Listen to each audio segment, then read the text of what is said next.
All right, let's talk about something that might hit a little close to home, your career. We're always told that being loyal to your company is a good thing, a virtue even. But what if that loyalty is secretly draining your bank account? Let's dive in. So let's just cut right to the chase with this question.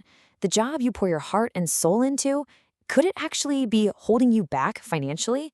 It's a really uncomfortable thought, I know, but it's one we've got to explore. Generations, we've been sold this powerful story, right? Let's call it the loyalty myth. It's this deep-seated belief that if you just keep your head down, work hard, and stick with one company, you'll be taken care of. You'll get security, promotions, the whole deal. And look, this idea didn't just pop out of nowhere. It comes from a whole different era of work. You know, the age of pensions and getting that gold watch after 30 years.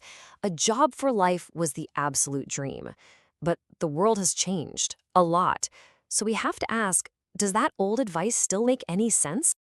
And that brings us to the much tougher side of this coin, the stagnation trap. This is what happens when that old school loyalty myth crashes into today's economy.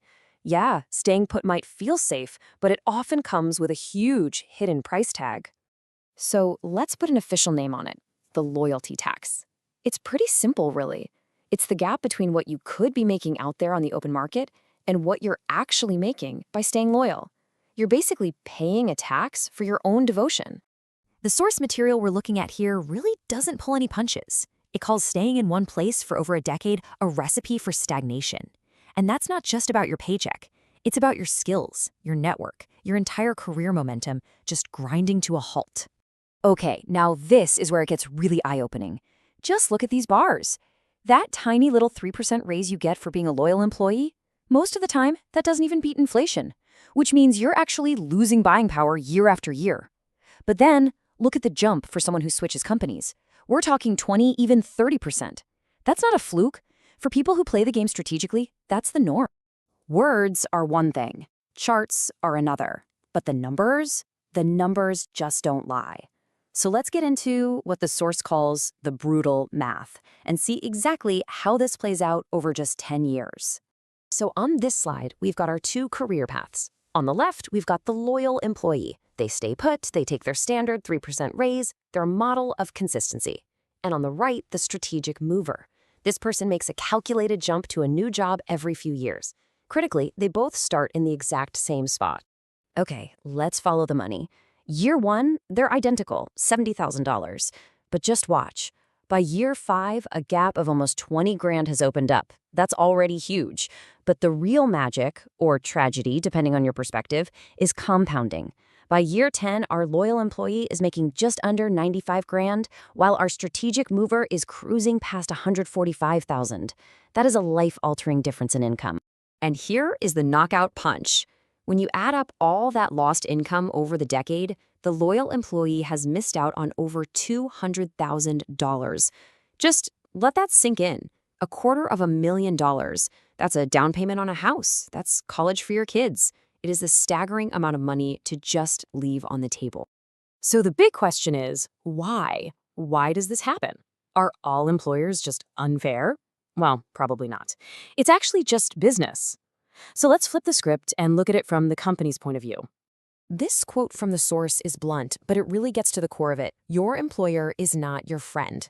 Now, you can have great relationships at work, for sure, but you can't forget that at the end of the day, employment is a business transaction. It's not a family. And this is the logic behind it. The most important thing to realize is that you're already profitable for the company at your current salary. So there's no real financial incentive for them to give you a massive pay bump. The big bucks, the market rate salaries, that's a recruitment cost. It's what they have to pay to lure new talent away from competitors. For existing staff like you, small, predictable raises are just the cheapest way to keep most people from leaving. It's not personal, it's just math. Okay, so armed with all this pretty sobering information, what do? How do you actually take control of your financial future? Well, the key is to stop thinking about your career as just a job and start treating it like what it is, your single biggest financial asset. Now, I want to be super clear here. The point of all this is not for you to go storming into your boss's office and quit tomorrow. And it's not to say that things like stability, a great team, or a mission you love don't have incredible value. They absolutely do.